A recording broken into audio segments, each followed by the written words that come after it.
Kung araw-araw ka nagje-gym or jogging, pero wala kang nakikitang resulta, para sa yung video na to. Once again, I'm Doc Alvin. I'm a board certified specialist, and for today, pag-uusapan natin, saan ka ba mas mabilis papayat? Sa pagje-gym or sa pagka-cardio?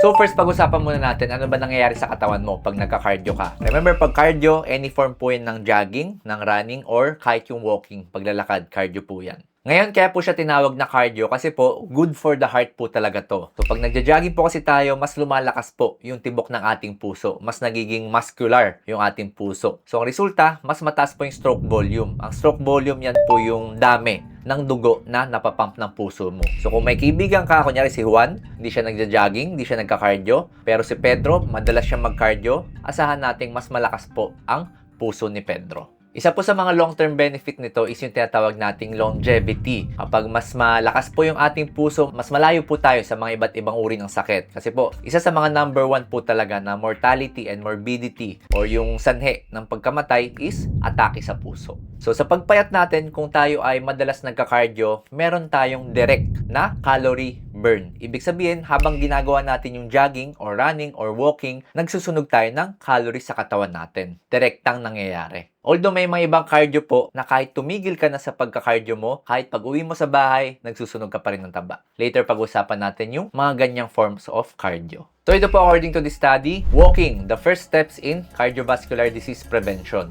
So sabi po sa kanilang summary, walking has the potential to play a role in the primary and secondary prevention of any cardiovascular disease. Ibig sabihin, prevention, napipigilan po or hindi ka nahahantong sa pagkakaroon ng sakit sa puso kung regular kang naglalakad. Ngayon, balik tayo sa pagpayat. So alam na natin na si cardio maganda sa puso, mas malayo tayo sa mga sakit sa puso. Ngayon sa pagpayat naman, ano ang pinagkaiba ng walking and jogging? So maniwala po kayo sa hindi, mas beneficial po ang walking sa pagpayat. Especially po sa mga beginners to. Beginners po yung pinag-uusapan natin. Tapos yung talagang wala pang history ng any form of exercise, hindi ka athlete, tapos medyo overweight ka, mas beneficial sa yung paglalakad. Pag nagja-jogging po kasi tayo or running, especially ngayon, maraming nasa running era, mataas po ang risk ng injury. So, since high intensity po yan, tumatakbo tayo, tapos tayo ay overweight, pwede po mabugbog yung ating tuhod. At pag nagkaroon po tayo ng injury, of course, ang resulta niyan, hindi na tayo makakatuloy. Kunyari, na-injury ako ngayon. Kinabukasan, hindi na ako magja-jogging niyan. Magpapahinga na ako. At since beginner lang ako, ang mangyayari, hindi ko na matutuloy-tuloy. Hindi siya sustainable, hindi siya pang matagalan. Another reason kung bakit mas okay para sa akin si walking kumpara kay running or jogging, kasi po pag naglalakad tayo, mas mababa po yung ating stress levels. Mas mababa po yung cortisol kumpara sa tumatakbo. Kapag po kasi mas mababa yung ating cortisol, hindi tayo masyado nagkakaroon ng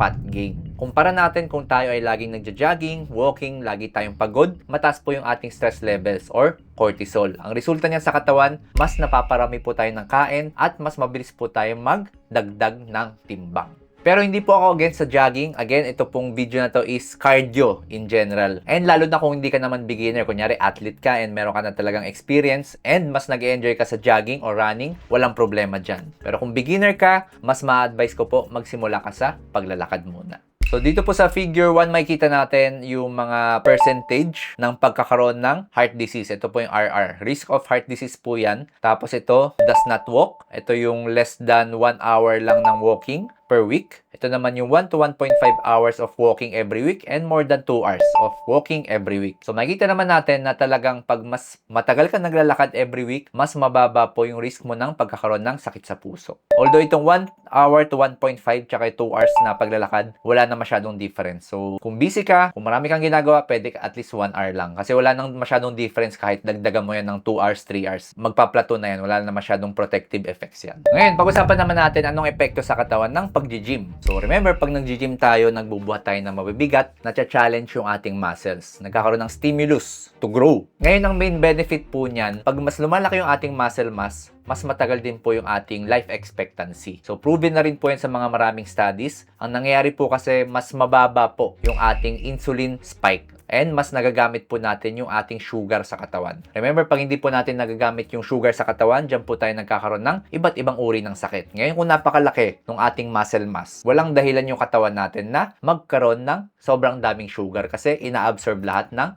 muscle natin. Another benefit pag tayo ay medyo nagdi-gym at nagpapalaki ng muscles, mas naiiwasan natin yung pagkadapa pag nagkakaedad tayo. So, anong meron pag nadapa pag meron ng edad? So, kunyari 70 years old ka na tapos nadapa ka, yung pagkadapa mo sa ganyang edad, iba po yan sa pagkadapa mo ng teenager ka. Kasi pag nadapa ka ng matanda ka na, ang resulta niyan, pwede ka magkaroon ng fracture. And especially sa hips, sa mga matatanda po. And pag na-fracture po yung ating hips or any part ng katawan natin, ang resulta niyan, mabebedridden na po kayo. At pag nabedridden na po yung mga matatanda, sunod-sunod na po yung pagkakaroon ng sakit niyan. And pwede pong hindi nyo na ma-enjoy yung inyong buhay. Kumbaga yung quality of life, pwede pong bumaba na. So yun po yung main effect talaga pag nag-gym tayo. Mas naiiwasan natin yung fall or pagkadapa pag nagkakaedad, and mas matagal tayong nabubuhay, mas mataas yung ating longevity na tinatawag. Ngayon, pagdating naman sa pagpayat, kumpara sa cardio, remember si cardio, kapag ginagawa mo yung exercise na yon, doon ka nagbe-burn ng fat or doon ka nagbe-burn ng calories. Ngayon dito sa pag-gym, kahit tapos ka na sa pag-gym, kahit pag-uwi mo na ng bahay, pwede ka pa rin mag-burn ng fat. Lalo na pag malaki na yung muscle mo. Kasi po pag na-develop na yung ating muscles, yan po yung ating number 1 na fat burning machine sa katawan. Kaya po kung mapapansin nyo yung ating mga athlete, yung ating mga boksingero, mga basketball player, kahit sobrang lakas nila kumain, never sila nagkakaroon ng malalaking taba sa katawan. Kasi po, nasusunog ng malalaki nilang muscles yung kinakain nila. Kumbaga, mas efficient po sa paggamit ng calories yung katawan nila. Ngayon, kung kinlik mo tong video na to tapos puro cardio ka lang o kaya naman puro gym ka lang, ito yung mga resulta niyan sa katawan mo. Pag-usapan natin kung puro cardio ka lang.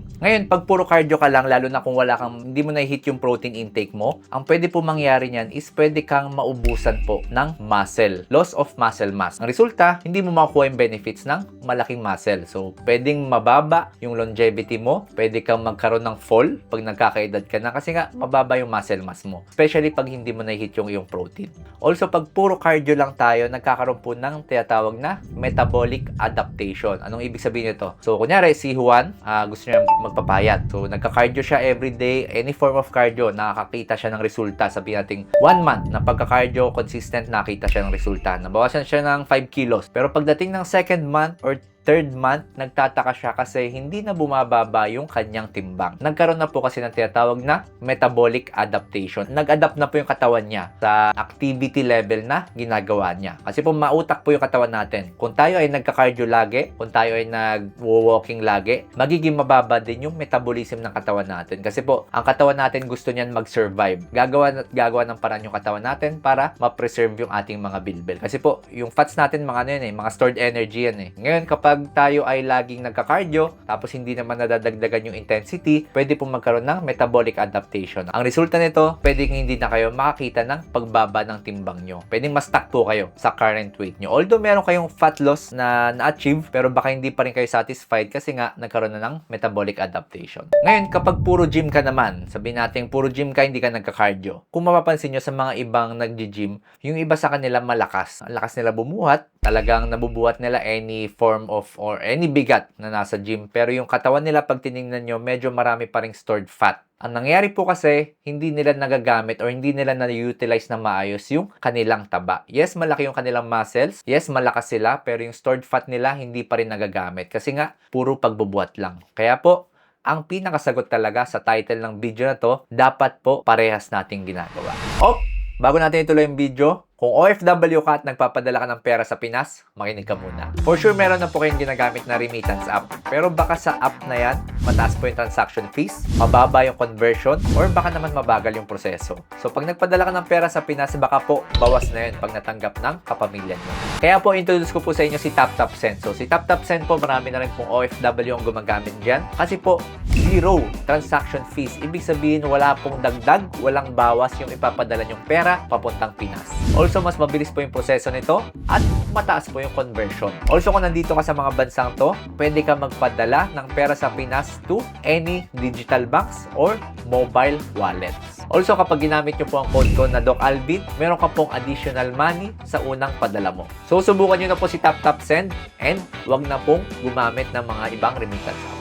Ngayon, to answer the question ng video na to, sino ba mas nakakapayat? Jogging or pag-gym? So, ang sagot po dyan, dapat po parehas nyong ginagawa. Again, si pag-gym or kung nag-weightlifting kayo, nag-strength training kayo, beneficial po yan sa ating katawan kasi mas lumalakas yung ating muscles, mas less yung tendency ng pagkadapa pag nagkakaedad tayo. And sa fat burning naman, number 1 fat burning machine natin sa katawan is muscles. Sa cardio naman, any form of cardio, walking, jogging, running, beneficial pa rin po yan para lumakas yung ating puso. At pag mas malakas yung ating puso, malayo pa rin tayo sa iba't ibang uri ng sakit sa puso. Sa pagpayat naman, malakas din po yan makaburn ng ating calories kasi direkta pong nakaka-burn yan habang ginagawa natin. Ngayon, kung beginner po kayo and kung wala pa kayong program na sinusunod, pwede nyo pong gayahin itong program ko. So first po, ang cardio dapat at least 30 to 60 minutes, 4 to 5 times a week. Kung ano lang po yung kaya ng katawan nyo. And remember, kkung beginner ka, wag mong papersayin agad na tumakbo. Kahit walking lang ng 10,000